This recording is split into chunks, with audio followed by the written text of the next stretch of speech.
What if I told you the Fed just pulled the most perilous move of this entire cycle, cutting rates at the exact moment Wall Street was cheering record highs? Because when cuts arrive at the peak, it's never a gift. It's a warning. And history shows, the louder the celebration at the top, the sharper the fall that can follow. Think about the paradox for a moment. Why would the central bank step in with rate cuts if everything was as healthy as the headlines claim?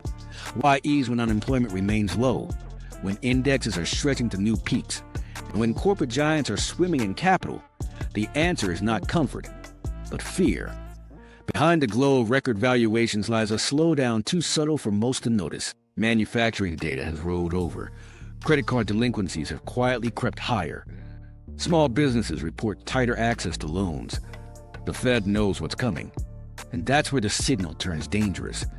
Because markets right now are pricing this as pure fuel. The S&P soars.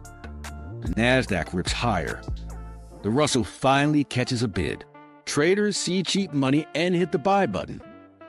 Yet the bond market tells another story. 10-year yields tick up, not down.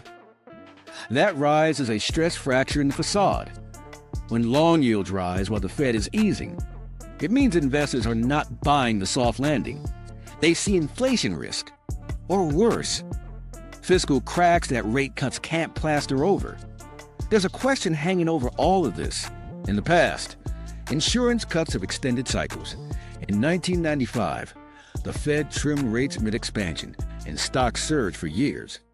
In 2019, Powell's cuts helped prolong the rally until the pandemic shock. But in 2007, the Fed cut as markets sat near highs, trying to calm storm clouds already forming. We all know what came next. Which playbook are we living through today? That question is the heartbeat of this story. Now layer in valuation. Stocks are priced for perfection. Think of it like stretching a rubber band past its limit. The market looks smooth on the surface, but every tick higher pulls it tighter, increasing the chance of a snap.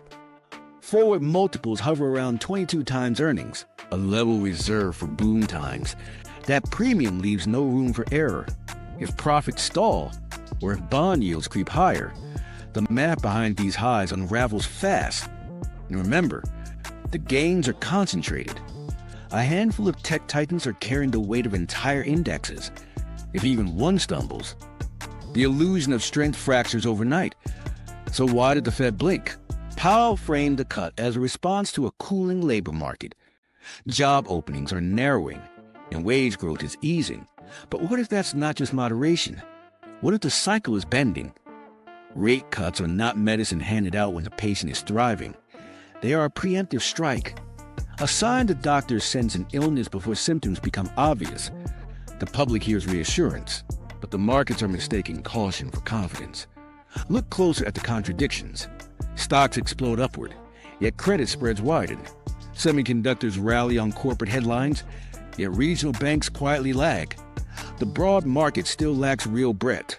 New highs cluster in a narrow pocket of giants, while many sectors sit below their peaks. That narrow leadership is the tell. It reveals that money is not flowing with conviction across the economy, but funneling into the safest-looking growth stories. That's not strength. It's desperation disguised as euphoria. This is where the danger crystallizes. Every rally fueled by cheap money creates the illusion of invincibility. But liquidity is not growth. Liquidity can mask weakness for a time. But when the mask slips, the fall is brutal. Think of it like a house with rotting beams painted over with fresh color. To the eye, it shines. Underneath, the structure is already compromised. Now return to the question I raised earlier. Are we living through a 1995-style soft landing, or late cycle mirage like 2007? The bond market, the yield curve, and the lack of breadth all tilt the scale toward fragility. The Fed may have bought time, but the cost of that time is complacency. Investors believe the cut guarantees safety. In reality, it may have marked the point of maximum risk. This is the most dangerous signal of all. A rate cut at the peak tells you policymakers are running out of room. It tells you the future is weaker than the present, and it tells you that record highs are not the start of a golden era, but potentially the last act of the current one. So here's a challenge. Do you treat this as an open door to ride the wave, or as a warning to step back before the tide turns? Comment your take below, because this is not just another policy shift. It's a test of whether markets are celebrating strength or dancing on thin ice. And here's where the picture gets even more layered. Rate cuts this late in the cycle don't just shift stock prices, they reshape the psychology of every participant in the system. Think about pension funds staring at record valuations, forced to buy in because standing on the sidelines means falling behind. Here's the part most traders skip when the screen glows green. Cuts at a peak change how people behave. Desks start to lighten risk in quiet moves that never make headlines. Funds rebuild hedges and rotate into safer cash flows. They do it not because collapse is certain. They do it because one shock can turn euphoria into doubt in a single session. Retail often does the opposite. They chase the breakout because it feels safe when the tape runs hot. That split in behavior is the seed of sharp swings. You can see hints of it in option flows. You can see it in insider sales that pick up after big days. You can see it in small divergences that widen when the next headline hits. There is also a global layer that magnifies every tick. When foreign capital senses a shift in policy or in fiscal risk, it moves in waves. Those waves can lift prices beyond reason. They can also pull the floor away phase. Think about households already stretched, watching mortgage rates tick lower for a moment, only to see home prices chase them higher again. And think about corporations, sitting on mountains of debt that has to roll over at higher costs, using this brief window to refinance before the cracks widen. These aren't abstract dynamics. They're happening in real time. Credit desks are already reporting heavier refinancing pipelines.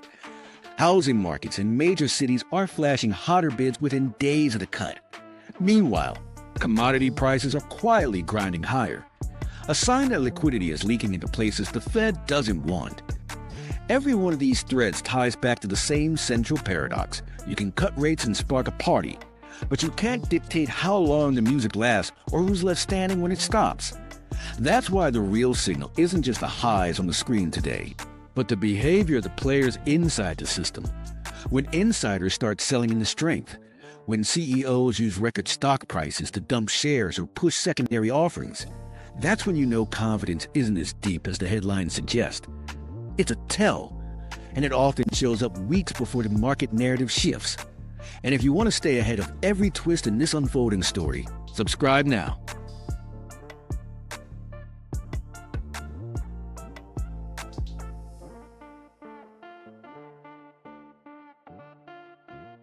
Don't just follow the headlines, be the one who sees the signal before everyone else.